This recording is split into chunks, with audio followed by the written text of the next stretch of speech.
secretario de Asuntos Económicos del Partido de la Liberación Dominicana. Y una institución que en una ocasión se conoció como el Banco...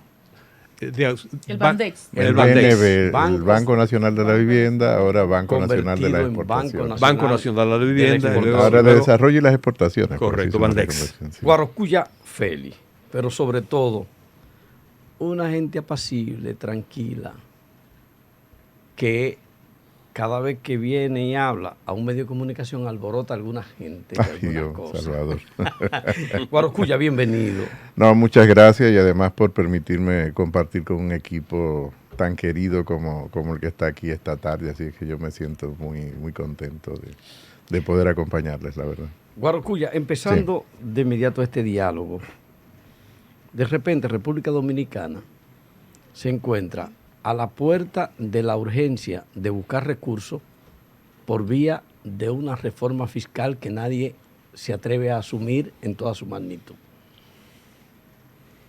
Se decide tomar préstamos, muchos préstamos, por una cantidad mayor a los 20.000 millones de pesos en lo que va del nuevo gobierno.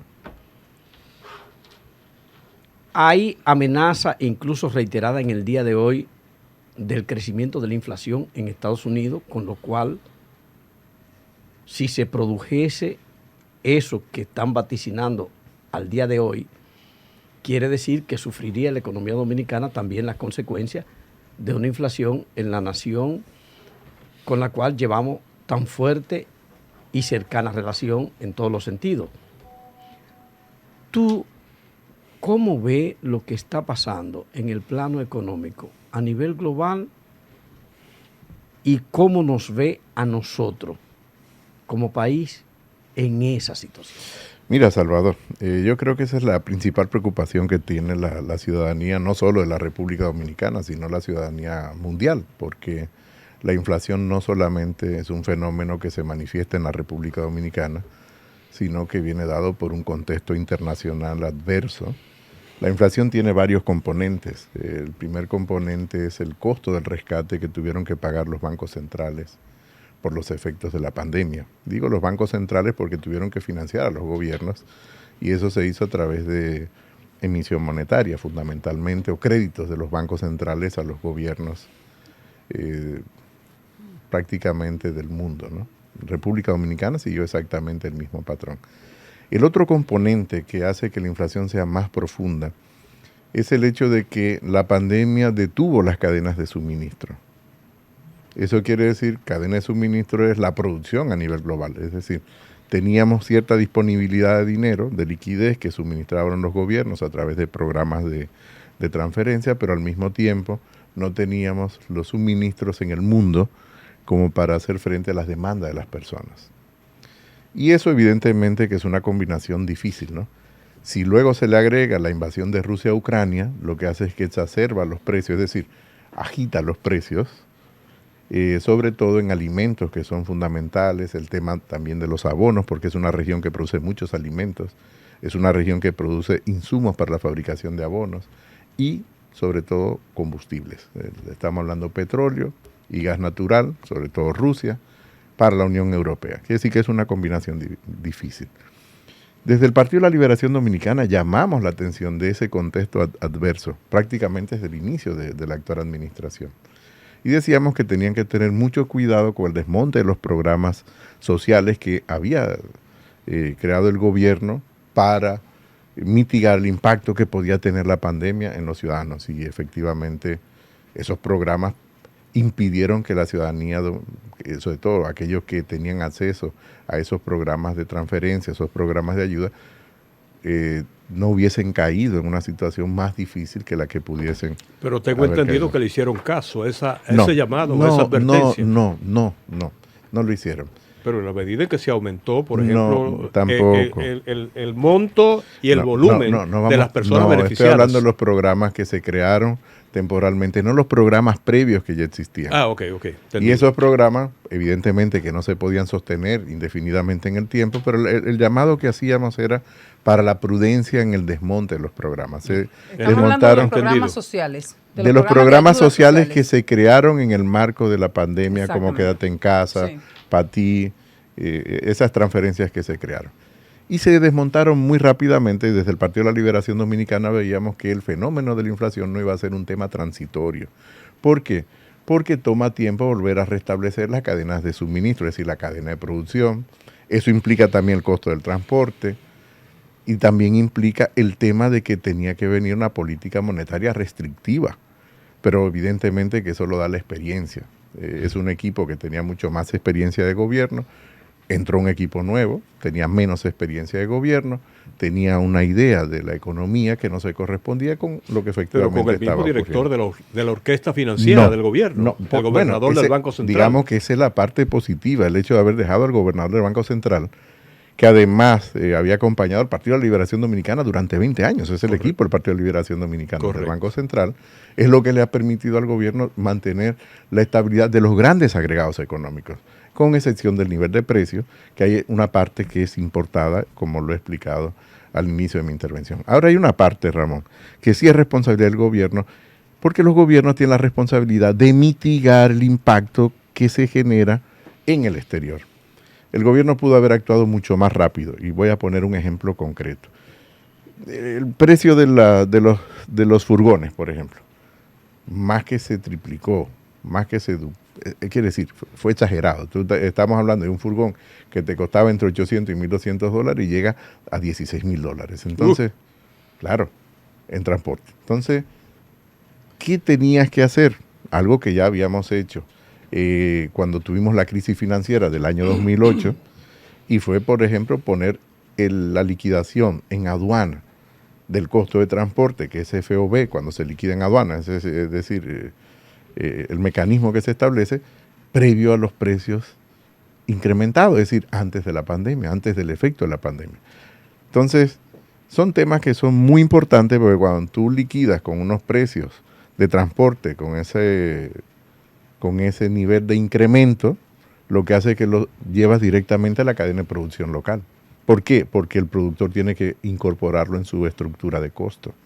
Entonces, el gobierno temporalmente tenía que haber mantenido eso, no lo ha hecho, relativamente bajo a los precios previos a la pandemia. Es por poner un ejemplo de algunas de las medidas que pudo haber tomado a tiempo. En el tema del sector agropecuario, con el tema de los alimentos, que es probablemente uno de los temas más sensibles para cualquier sociedad, garantizar seguridad alimentaria.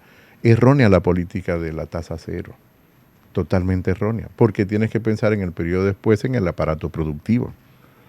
¿Y se ha resentido el sector agropecuario por el impacto de esas medidas? Claro. En este momento, ¿se puede decir? Claro. Siento yo la queja del sector. Tú no lo vas... Sí, la queja ya se ha dado. La queja se dio y toda la lucha se dio previo a la aprobación de la legislación que establece arancel cero. Afortunadamente pudieron mitigar los impactos creando una comisión por ley que ya existía desde el punto de vista administrativo para establecer los permisos de importación. Pero tienes que pensar siempre en el periodo siguiente. Volvemos a la cadena de producción, volvemos a los sistemas de suministros. Entonces, el tema de haber cancelado técnicos importantes en la industria, en el sector agropecuario, que son los que tienen conocimiento, la mayoría ni siquiera militantes del PLD. Yo creo que esos son temas que no hemos superado en la sociedad dominicana y en la clase política menos. Entonces, son elementos que no han ayudado a mitigar el impacto de los precios a nivel interno y ha hecho que República Dominicana en ese contexto tenga la tercera inflación más alta de toda América Latina. Mira, Carlos del Pozo. Sí, gracias, Salvador Guaracuya. Carlos, qué bueno verte. No, el placer es mío, de verdad que sí. Mucho gusto. Trazando una breve línea de tiempo, recordemos cuando asumió el gobierno el presidente Luis Abinader, y comenzó la inflación precisamente, veíamos que en el primer semestre de ese año, Aduana celebraba, precisamente en grandes titulares, el aumento extraordinario en las recaudaciones y fueron atribuidas en ese momento a la eficiencia de aduanas. Vemos que 8 meses después, ese incremento en los precios comienza a reflejarse y República Dominicana precisamente se coloca entre los entre 3 o 4 países con más inflación en la República Dominicana. En ese momento, en América Latina, perdón. En ese momento, entonces, cuando se dieron esas recomendaciones que hizo el PLD, la respuesta era que se debía a una inflación importada. No sé si estoy fuera de la línea de tiempo. No, es correcto. Ok, entonces, pregunto, en la actualidad vemos que Aduana sigue celebrando que que las recaudaciones son extraordinarias. ¿Tiene que ver con el incremento que han tenido recientemente también los fletes en otras regiones del mundo? Sin ninguna duda, no solo los fletes, en la medida que incrementan los precios de los artículos, porque el precio es la base de liquidación. Si un artículo te pasa de 100 a 200, para poner un ejemplo, y yo te cobraba un 10%, ahora te va a seguir cobrando el 10% no sobre 100, sino de 200. Entonces tus recaudaciones van a mejorar, pero eso lo hace en términos nominales. Cuando tú le quitas la inflación, lo que hacen las recaudaciones es que se convierten en negativas. Entonces eso es parte de la inexperiencia. Quiere decir, un director que haya tenido experiencia de alguna agencia recaudadora. No hay por qué festejar, no, para nada. Vamos a decir así, la eficiencia aduanal. Para nada. Y te voy a poner una anécdota de gobierno. Creo que es la primera vez que voy a hacer este tipo de anécdota. Por lo regular no hablo de temas de experiencia de gobierno, pero recuerdo en una reunión del equipo económico con el presidente Medina. El presidente Medina hacía reuniones del equipo económico cada 3 semanas. Eso era sagrado.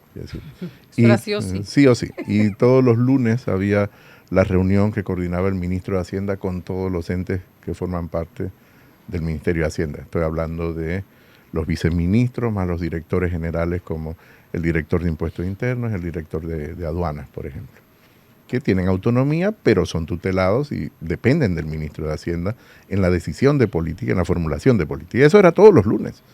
Y cuando digo todos los lunes, o sea, no había excusa, porque además se hizo mediante una resolución, se estableció el mecanismo de coordinación todas las semanas, más cada 3 semanas aproximadamente. Y yo recuerdo que en una reunión había incrementado esos días los precios del petróleo.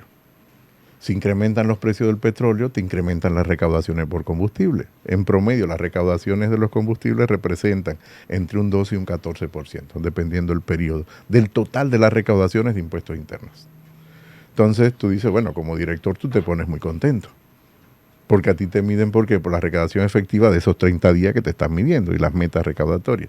Y recuerdo que hubo uno de los funcionarios que dijo, presidente, qué bueno que subieron los precios de los combustibles, porque así han mejorado las recaudaciones. Y el presidente Medina le dijo, no, todo lo contrario. Eso es una gran preocupación, porque es preferible no tener esa recaudación producto de incremento de los precios de los combustibles, porque impacta directamente al sector productivo del país. Se convierte en una cadena y nos genera incremento de los precios. Es todo lo contrario. Que ojalá se cayesen las recaudaciones de los combustibles porque nos va a mejorar la competitividad de la economía. Esa es la inversa. Interesante. Esa es la inversa. Y esto fue real, en una conversación real, en una discusión de política económica dentro del gobierno. Entonces, la experiencia te indica que eso no se celebra. ¿Por qué? Porque eso es un efecto ilusorio, es un efecto monetario, lo que tú estás viviendo desde el punto de vista de los números. O sea, no son recaudaciones efectivas desde el punto de vista real, de la capacidad de compra real. Por supuesto que tenemos un reto de recaudatorio, sigue siendo, tú lo planteabas, no creo que esté en la puerta una reforma tributaria en República Dominicana, yo no creo que el momento político lo acompañe, no creo que el momento económico tampoco lo acompañe, pero por supuesto que este es un reto que está sobre la mesa y que en algún momento habrá que discutir, ¿no? Cuando tenemos ahí, Guarocuya, sí. Una realidad, está hablando de la ley tasa cero, ya esto es más que una aspiración, un momento real que palpa la República Dominicana. O sea, ¿hasta dónde esto va a impactar el tema de nuestra balanza comercial? Esa es la primera pregunta. Y sobre todo, ¿qué va a terminar? ¿Cuál es el efecto final que estima esto hará en la economía de la República Dominicana? Pues tú has hecho 2 preguntas que son importantes y muy técnicas y que voy a tratar que la respuesta sea lo menos técnica posible. Exacto. Porque que la gente la entienda. Para ver cómo lo traduzca, aunque la economía es sentido común aplicada a rajatabla. Quiere decir, tampoco es que hemos inventado un lenguaje un poco esotérico para parecer técnico, más importante de lo que es. A ver, la balanza comercial es que si nosotros compramos en este caso más que lo que vendemos o viceversa, evidentemente que tasa cero va a hacer que se dispare el incremento de las importaciones de alimentos. Ese es el objetivo de la tasa cero, de poder compensar los alimentos y los precios que tienen los alimentos del mercado local, digamos teóricamente, con las importaciones con alimentos que en teoría también, teóricamente deben ser más baratos para vender al consumidor final. Esto es difícil, esto no se ha registrado. Lo que hemos registrado es que el Banco Central, aún después de tasa cero, ha tenido que endurecer más todavía la política monetaria.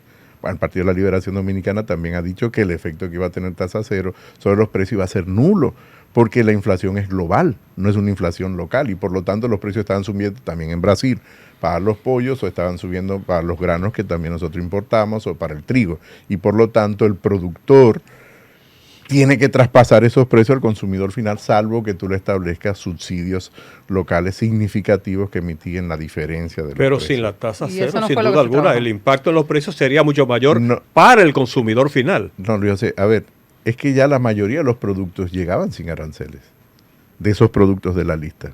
Estaban en lista ¿Desde cero, CAFTA? prácticamente. Una parte importante, Sí. ya estaban en lista cero. Entonces, el impacto es prácticamente nulo en ese sentido. Puede que haya algún impacto marginal, es posible, yo no lo sé. Tendremos que medirlo al final del periodo que establece la ley. Tú hacías otra pregunta, ¿cuál es el impacto que eso puede tener? Creo que te lo he respondido prácticamente. Nosotros estimamos que el impacto que puede tener eso, y en las modelaciones que hicimos, es que iba a tener un impacto prácticamente nulo en el efecto de bajar los precios. Entonces, lo que sí puede tener un impacto negativo en el aparato productivo a mediano plazo. Los economistas hablamos de corto plazo, 1 año, mediano plazo, 2 años, más de 2 años, por lo regular es largo plazo. Y decía Keynes que en el largo plazo todos estaremos muertos. Es muy difícil predecir el largo plazo. Entonces, y los economistas no tenemos una bola de cristal ni nos enseñan a leer las cartas en la universidad. Nada de esto, ¿no? Entonces, no el sabemos. gobierno ha decidido subsidiar el tema del combustible Sí. en República Dominicana. Siempre nos hemos preguntado hasta cuándo podrá aguantarlo, pero lo cierto es que hay una dinámica de una inflación tan aguda que lo del subsidio es un alivio evidente. Pero por otro lado, están las quejas por doquier por el tema del reajuste en la factura eléctrica. Alguien entiende, bueno, lo que me quitan por aquí, pues me lo dan por allá.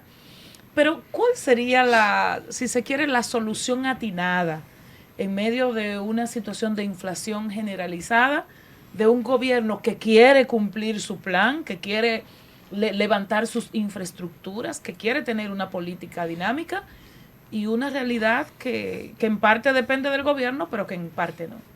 Mira, la realidad se impone y es mucho más fácil hacer oposición que gobernar.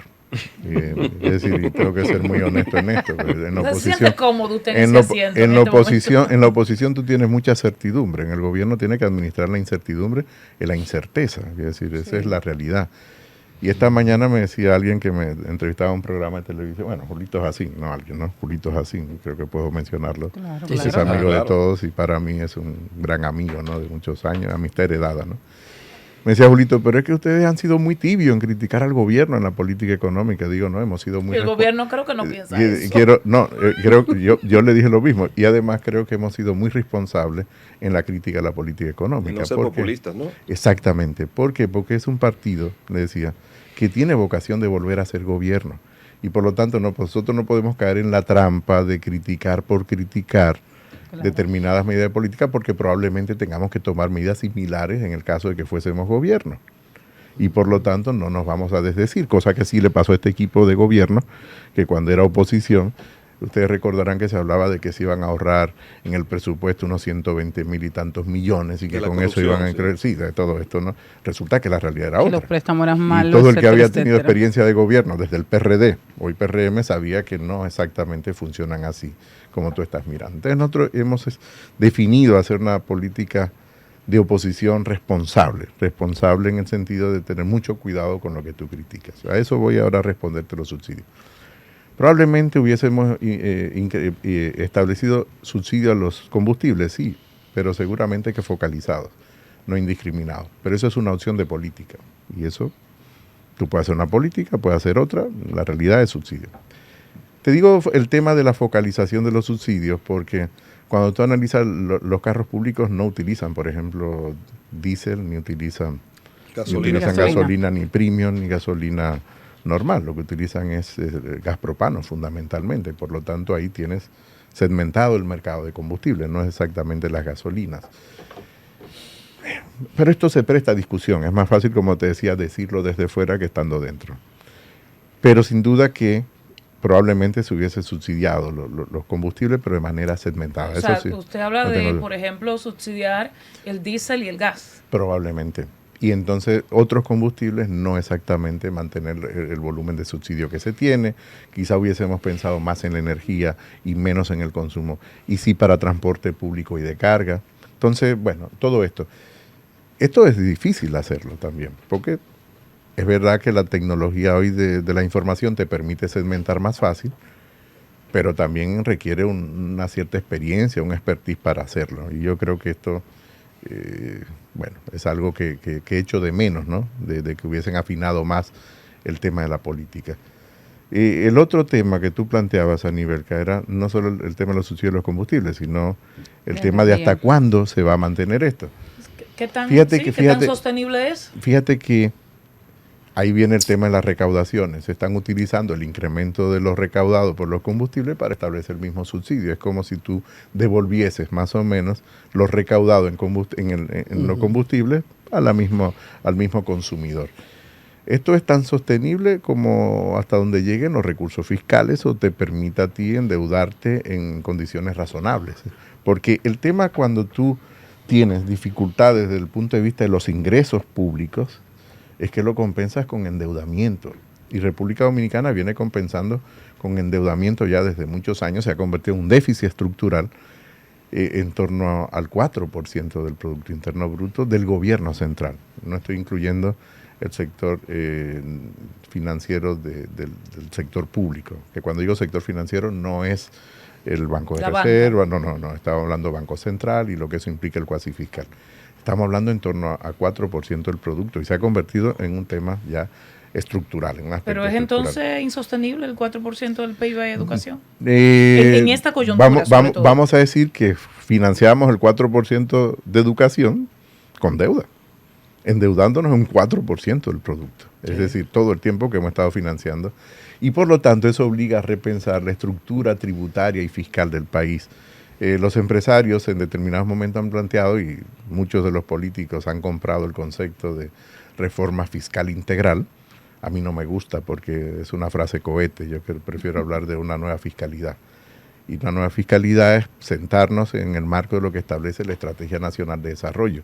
Ningún país puede desarrollarse sin una fiscalidad adecuada y eficiente. Y eso quiere decir que algunas figuras impositivas que hoy tenemos un 18%, probablemente deberían de bajar a 10%, otras deberían de mantenerse y probablemente pensar en múltiples tasas del ITEVI para hacer menos difícil la tributación en República Dominicana. Pero esta es una discusión que tiene que darse en el marco de ese diálogo que establece la Estrategia Nacional de Desarrollo. Luis José Chávez. Guarocuya, he escuchado a algunos voceros de la oposición, inclusive en este mismo espacio de la Super 7 FM, plantear o argumentar que las crisis económicas coyunturales como la que está viviendo el mundo y lógicamente, inevitablemente, la República Dominicana, generalmente tiene un impacto político inevitable, que es el desplazamiento del gobierno que administra la cosa pública en medio de esas circunstancias.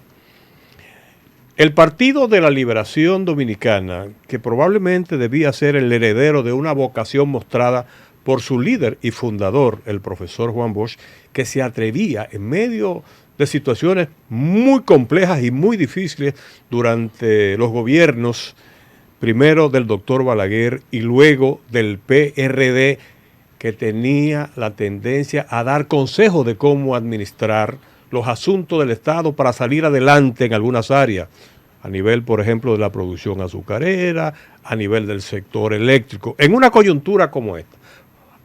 ¿Por dónde apostaría el Partido de la Liberación Dominicana? ¿A agudizar la crisis para tener más oportunidades de volver al poder dentro de 2 años o contribuir junto a otras instancias del país, el sector privado y el propio gobierno a enfrentar esos problemas y buscar una solución común para todos? Mira, Luis José, a contribuir a solucionar la crisis, enfrentar la crisis, es lo que hemos estado haciendo. Okay. Piensa que el Partido de la Liberación Dominicana, su primer acto de responsabilidad, ya siendo oposición, fue aprobar y apoyar el pacto eléctrico. Tú te recordarás que el PRM no nos apoyó en el pacto eléctrico. Y el pacto eléctrico que se firmó, ni siquiera le cambiaron la fecha al documento. Puedes revisarlo en internet. Es exactamente el mismo documento. Y hemos aprobado las principales iniciativas del gobierno, aún teniendo minoría en el Senado, en temas que tienen que ver con enfrentar la crisis económica. Podemos tener diferencias de visión, las tenemos. Podemos tener diferencias de criterios, las tenemos. Podemos tener una sensibilidad diferente frente a la sociedad, la tenemos. Pero hay aspectos que nosotros contribuimos. Por ejemplo, el equipo del Banco Central es una contribución en gran medida del Partido de la Liberación Dominicana al gobierno. No sé si tú sabías que el presidente saliente le pidió a ese equipo que se quedara. Precisamente porque había una crisis que había que enfrentar. ¿Se le pidió que se le quedara? Que por favor se quedara con el nuevo gobierno, al equipo del Banco Central. Que se quedara. Claro, es un acto de responsabilidad. Y una democracia que se profundiza lo que implica es que hay que tener diálogos permanentes, diálogos constructivos dentro de las diferencias. Y eso es lo que el Partido de Liberación Dominicana apuesta. Por una razón, José. La insatisfacción contra el gobierno, si pudiésemos medirla una a una, no quiere decir que se convierta en satisfacción al PLD. Y por lo tanto el PLD no apuesta al fracaso del gobierno, sino que apuesta a su renovación y a la presentación de nuevas ideas y de nuevas políticas para poder seducir nuevamente el electorado. Un electorado mayoritariamente joven. Y por lo tanto necesitamos nuevas propuestas que pueda sintonizar con la sociedad dominicana contemporánea. Afortunadamente, en el proceso de reestructuración que llevamos, y al corte de la semana pasada teníamos 523,000 miembros confirmados, no nuevos miembros confirmados. Eso me incluye a mí, que soy viejo. Que es un viejo militante. miembro. Sí, soy militante que está desde el año 86, es decir, tengo más años militando en el PLD que en cualquier otra actividad de mi vida, por la edad que tengo. Entonces, nuevos militantes, la mitad de esos militantes son jóvenes entre 17 y 35 años. Digo 17 porque van a tener posibilidad de votar en las próximas elecciones. Y eso es muy importante, esa capacidad de seducir que nosotros podamos desarrollar para poder captar digamos, la simpatía y por lo tanto traducirla en un voto. Pero no apostar al fracaso. Si fracasa el gobierno, es la sociedad la que fracasa, no fracasa solo el gobierno. Carlos del Pozo. No más preguntas, señor moderador. ¿Puedo irme? Carlos del Pozo. Muy bien, José. No. Le fue bien, le fue Todavía bien, falta Chávez, mucho, le le fue fue bien. bien. De verdad que eso yo creo que es un ejercicio de grandeza en política, me parece, y lo saludo. No, y lo hacemos, Luis José, lo hacemos. Y déjame decirte que, no, evidentemente que no todos los voceros tienen quizá la misma habilidad para transmitir las ideas, pero... Ni la misma pero calma, el ¿verdad? comportamiento del partido ha sido ese. Cuando tú lo analizas estructuralmente ha sido ese. Hemos apoyado las principales iniciativas. Muy a pesar de la situación que mantiene el Ministerio Público Independiente Así sobre es. el PLD, eso es un gesto que habla de un proyecto país. Bueno, no es sobre el PLD. PLD. Yo quiero hacerte una acotación en ese sentido. Sobre personas que estuvieron en los gobiernos o en el gobierno del PLD. Pero no exactamente el PLD. Y yo quiero diferenciar esto porque el PLD ha dicho y ha reiterado que el que tenga responsabilidad individual frente a la justicia y se le encuentre culpable tiene que pagar por su responsabilidad. O sea, el PLD en ningún momento, lo único que el PLD ha pedido es el respeto, es el debido respeto al proceso que establece la ley, que establece la Constitución, pero si tiene que haber sanción, que la haya.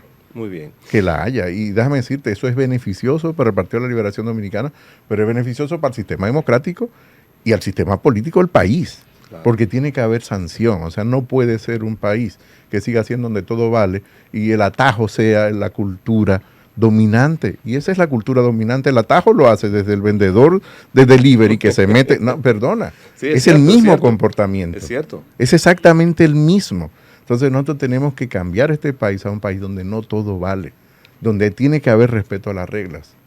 Tiene que haberlo, porque de seguir el camino que nosotros vamos, Es un deterioro del sistema democrático y por lo tanto damos espacio a soluciones autoritarias. Hay un aspecto que es donde va mi pregunta, que tiene que ver con el tema de las recaudaciones y específicamente la evasión fiscal, que siempre ha sido un tema presente en las agendas de todos los gobiernos. Nos dicen que la evasión siempre está por encima de un 30, que es un 40. Mi pregunta entonces en ese sentido es la siguiente. ¿Es imposible lograr bajar ese índice de evasión fiscal, sobre todo que no se enfoque siempre en los que estamos ya presos en el corral? A ver, Carlos, yo creo que con la evasión también se ha generado mucho mito, ¿no? Incluso a veces los propios gobiernos lo alimentan de manera inadecuada. Primero, la evasión no es única. La evasión tú tienes que verla por figura impositiva. No es lo mismo evasión en impuestos sobre la renta que en INTEVIS. O no es lo mismo evadir en el caso del IPI, que evadir en el caso de la placa, por ejemplo, que también es el impuesto a la circulación de vehículos. Entonces, no es lo mismo. Tiene que hablar de diferentes figuras impositivas. Podría sacar una media, pero tendría que ser una media ponderada. Y en su experiencia, ¿dónde era que había más evasión? Ahora voy. La evasión se da donde tienes más exenciones. En las exenciones fiscales. Claro, a medida que tú tienes mayor nivel de exenciones, y me voy a explicar, tu nivel de evasión es mayor. ¿Por qué? Nosotros tenemos exención de un 50% del ITEVIS en República Dominicana, un 50%, aproximadamente de exenciones, no de evasión. Exenciones, claro. La exención, es decir, puede ampliarse la base. Ahora, ¿dónde la vas a ampliar? Más a los consumidores, es un impuesto indirecto. No lo puedes evadir una vez se establece. Pero hay productos, 50% de los productos no pagan, de bienes y servicios no pagan el ITEVIS. Yo recuerdo, y lo voy a poner esto como un ejemplo, que una de las principales economistas de este país, además mujer, y que yo creo que nos prestigiaba a nosotros como equipo económico, tener una persona como Magdalena Lizardo, una de las economistas, además no es militante del PLD ni simpatizante de ningún partido. Es técnica. Sí, es una economista prestigiosa, prestigiaría cualquier equipo económico de cualquier país del mundo, tener a Magdalena Lizardo, ¿no?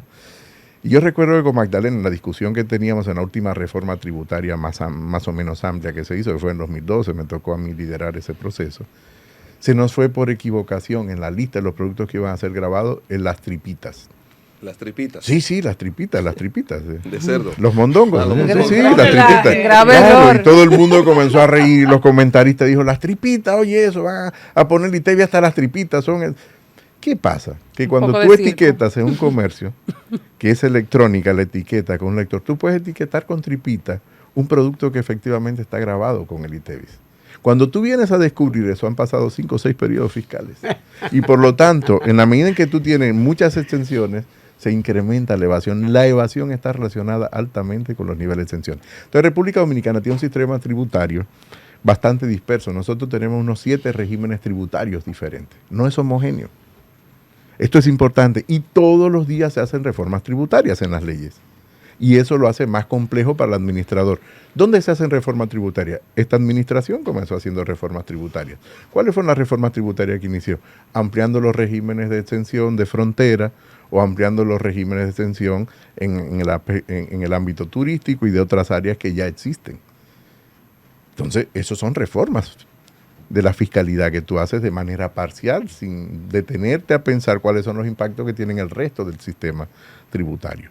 Por eso tenemos que hablar de una nueva fiscalidad. Evasión está relacionada con exención. Y la evasión no es homogénea, depende de cada figura tributaria. Johanna Parra. Ustedes tienen una posición como Partido de la Liberación Dominicana sobre el tema de el fideicomiso. Así y la ley o estos acuerdos de inversión público-privada.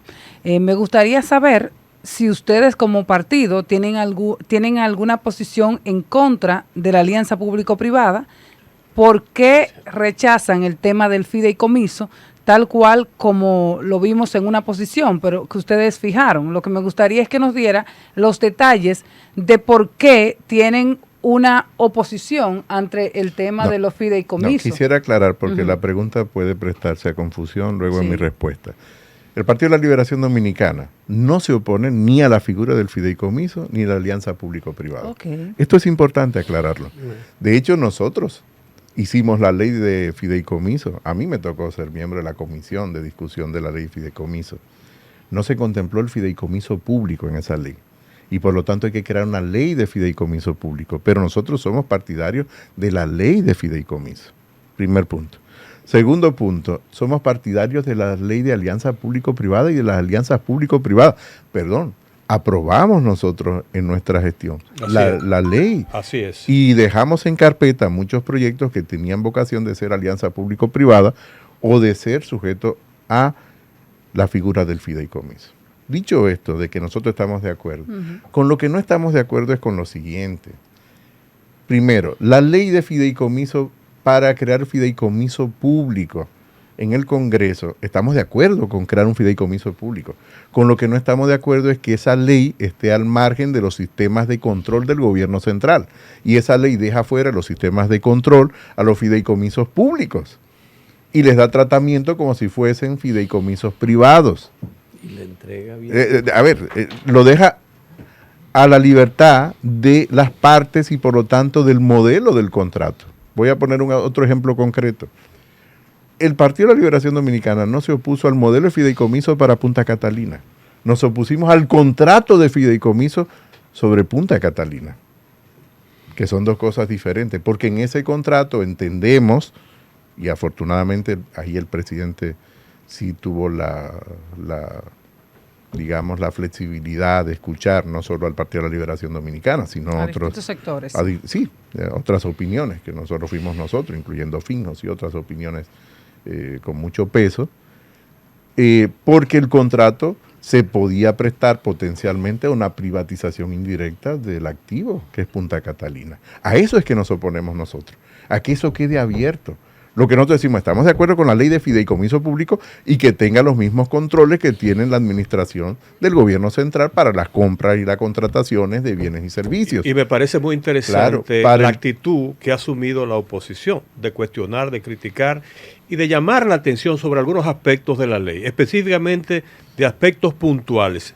Y tienes razón, Guarocuya, ustedes no se han opuesto nunca ni al fideicomiso ni tampoco a la alianza pública-privada, porque parece ser que ese es un sistema, un modelo en proceso de construcción, aplicado principalmente en América Latina, en Chile, en Colombia, en Perú, y sobre la marcha se han estado haciendo ajustes y mejorando. Así es, y nosotros no nos oponemos a ese modelo. Ahora, hay una confusión en muchos de los analistas públicos. Una cosa es la figura del fideicomiso y otra cosa es alianza público-privada. Son dos cosas totalmente diferentes, a veces la mezclan, ¿no? Son dos cosas diferentes. Yo puedo tener fideicomiso. Está hablando hasta la coronilla de ambos temas de manera simultánea. Y además el Partido de la Liberación Dominicana también ¿no? ha llamado la atención sobre el uso del fideicomiso y también la atención sobre las alianzas público-privadas. Porque aunque exista la alianza público-privada, y vamos ahí por qué a la alianza público-privada, si se utiliza la figura del fideicomiso para hacer una alianza público-privada en un esquema de contrato sin tener en los controles que establece la ley, tú puedes endeudarte con garantía soberana del Estado indirecta sin que tenga esa deuda ningún tipo de registro en Hacienda y por lo tanto estarías abriendo un agujero fiscal sin tú saber el tamaño de ese agujero fiscal. Esos son los riesgos que nosotros tenemos de aprobarse las leyes que han sido las iniciativas que presentó el gobierno al respecto. Nosotros entendemos que lo que debe de modificarse, hay que aprobarse, pero deben de modificarse para que los mecanismos de control estén en esa ley, que es de acuerdo a las mejores prácticas internacionales. Esa es la llamada que ha hecho el Partido. Para que quede claro, a nivel Carrosario. Creo que era usted director de DGI.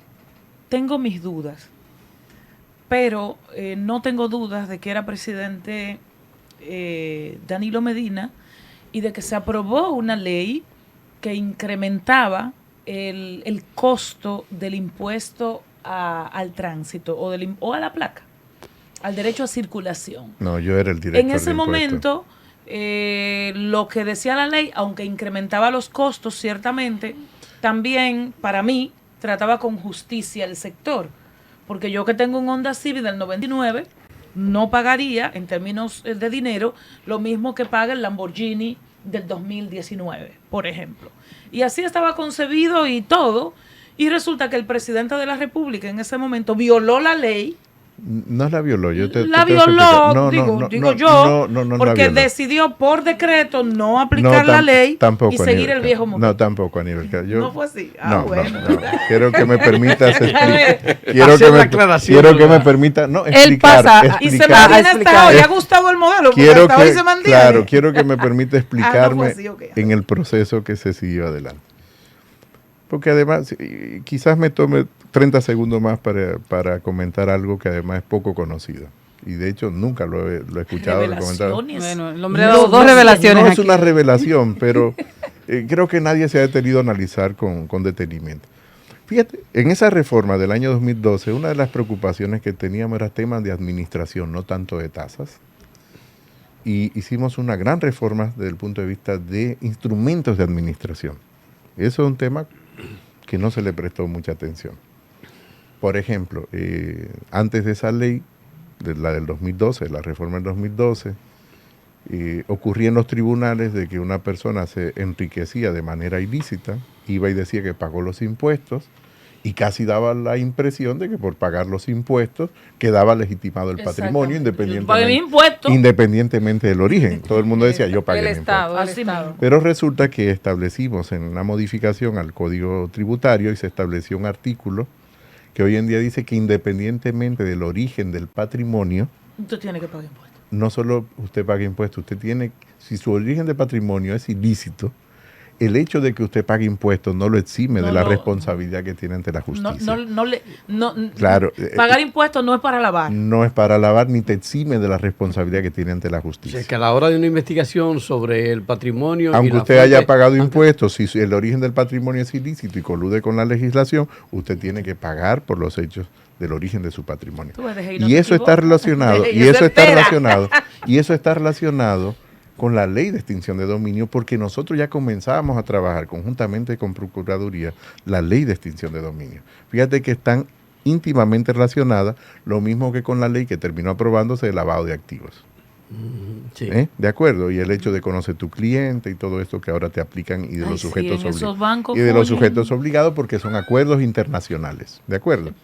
Entonces, el otro tema que no se le prestó atención es que República Dominicana estableció uno de los primeros impuestos verdes en la región, que fue el impuesto a las emisiones. Le de dije los que vehículos. había autorizado un impuesto. Y hace poco. es un impuesto, no, pero eso fue en el Digo 2012. que había autorizado un pago, no un impuesto. Sí, Le sí. dije cuando usted llegó, Sí, ¿verdad? Por en ahí el la CO2, cosa. ¿no? Por ahí la Ese cosa. es un impuesto inverso. También es único en la región. Es probablemente el único impuesto inverso que hay en la región. ¿Qué quiere decir un impuesto inverso? Sí, por favor. Que no tiene un Que da la efecto, vuelta. que no tiene un efecto recaudatorio positivo. Es 360. Es decir, si el impuesto recauda mucho es malo. Lo importante es que no recaude. Porque los impuestos deben verse no solo como figuras recaudatorias, sino para cambiar el comportamiento de los agentes económicos. O sea, un impuesto disuasivo.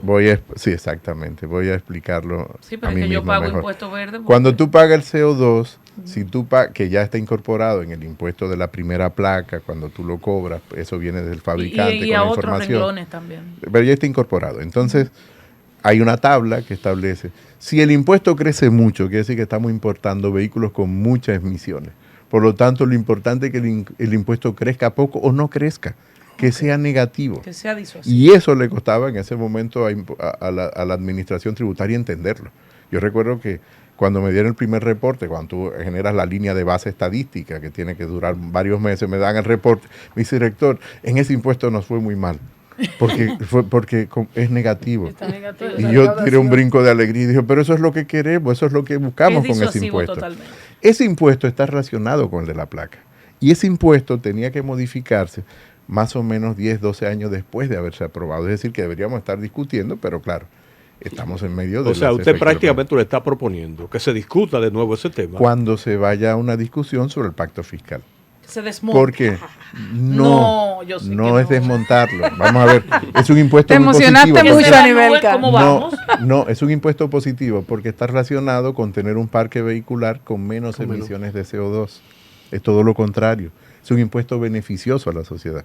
Por lo tanto, cualquier discusión debe darse sobre la base del cambio climático en la estructura impositiva y debe darse sobre la base de la estructura distributiva. Ese es el principal objetivo. Última pregunta, disculpe, Carlos del Pozo. discúlpeme. Perdón, entonces, No, esos no, dos, ese no acabamos impuesto, con la perdón, palabra. Carlos, ese impuesto, Que Danilo ese con impuesto, decreto la no la Hay pospuso razón. por decreto, se pospuso y se propone transitoriamente en la ley de presupuesto cada año. No por decreto, porque no se puede suspender por decreto. Lo se suspende en la ley de presupuesto, se pone en suspenso, porque la ley de presupuesto tampoco lo puede derogar. Tendría que Pero ser una ¿por ley qué ocurre específica. eso? No era beneficioso en ese momento y hoy Sí. aplicar un impuesto justo A mí donde no- a mí cada no- a mí- vehículo a mí no pague ti- según lo que es. A mí no tienes que convencerme, yo estoy Exactamente. absolutamente convencido. Fui el que llevó la idea y fui el que lo tiró adelante y fui el que fue a defenderlo al que Congreso. no se ha Por lo tanto, aplicado. convencido estoy de que es un impuesto que debería de aplicarse. Ahora, te decía del impuesto verde porque los dos impuestos funcionan juntos, no están separados.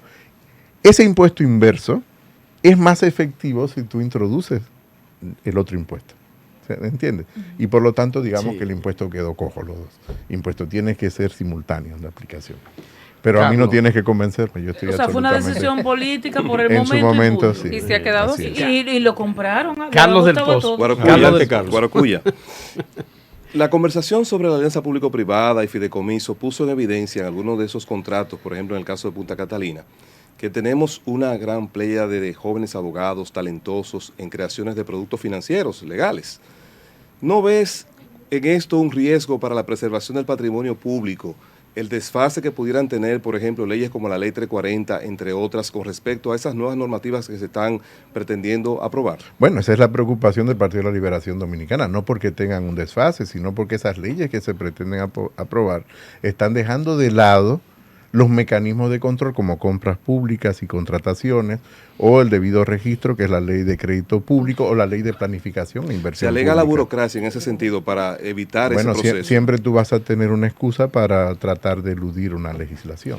Entonces, las excusas siempre van a estar. Pero eso es lo que no Pero es debería de cierto ocurrir. que en octubre el PLD ya habrá despejado su panorama interno. Sin ninguna duda, el 16 de octubre tenemos una consulta interna, tenemos 6 aspirantes a la nominación, no son aspirantes porque eso no es una primaria interna, es una consulta en el marco de lo que establece la ley de partidos políticos y el 16 de octubre sin ninguna duda estaremos allí. Es un proceso abierto, quiere decir, todo aquel que no esté inscrito en ningún otro partido puede participar de manera libre en nuestro proceso.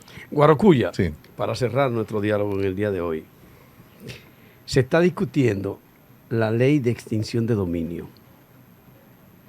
Y tú adelantabas ahorita que justamente algunos elementos de lo que pudiera haber sido el inicio de esa discusión se plantearon cuando tú estabas a cargo en impuestos Sí, internos claro. o en impuestos públicos. Se introduce una figura que poca gente conoce aquí en materia fiscal. Y se introduce a partir de una denuncia hecha sobre bienes en paraísos fiscales. Y a raíz de la discusión de la ley de extinción de dominio sale a flote que esa es la figura que impide que el partido en el gobierno pueda dar su aprobación a la ley. Se trata de la elusión fiscal. No, fíjate que el Partido de la Liberación Dominicana justo hoy en la mañana fijó su posición y lo ha dejado muy claro. Dicho, lo que se aprobó en la comisión y se consensuó en la comisión es lo que aprobó el Partido de la Liberación Dominicana. Y además, siempre y cuando no coluda con la Constitución de la República. Y eso es un tema importante. Esas son las dos condiciones que ha puesto el Partido de la Liberación Dominicana. Ahora, ¿el gobierno necesita al Partido de la Liberación Dominicana para aprobar en solitario esa ley? Esa es la pregunta, porque nosotros somos minoría ostensible en el Senado. Y, O sea, y solo ustedes tenemos 3 senadores, es decir. en la discusión que tuvieron, O sea, vieron la posibilidad de que fuese cierto que la elusión fiscal es el elemento por el cual el PRM no quiere. Yo creo que es uno de los elementos. Y yo creo que en la posición que ha fijado el Partido de la Liberación Dominicana en la mañana de hoy, los elementos que preocupan al partido lo ha dejado muy claro. Sobre todo aquellos aspectos que entran en contradicción con la propia Constitución. Ese es el punto fundamental. Muchísimas gracias a Guarocuya Félix Paniagua No, muchísimas por gracias a compartir ustedes. con nosotros en esta tarde. Es el inicio de un diálogo que vamos a tener permanentemente ahora. en la Super Muchísimas 7. gracias a ustedes.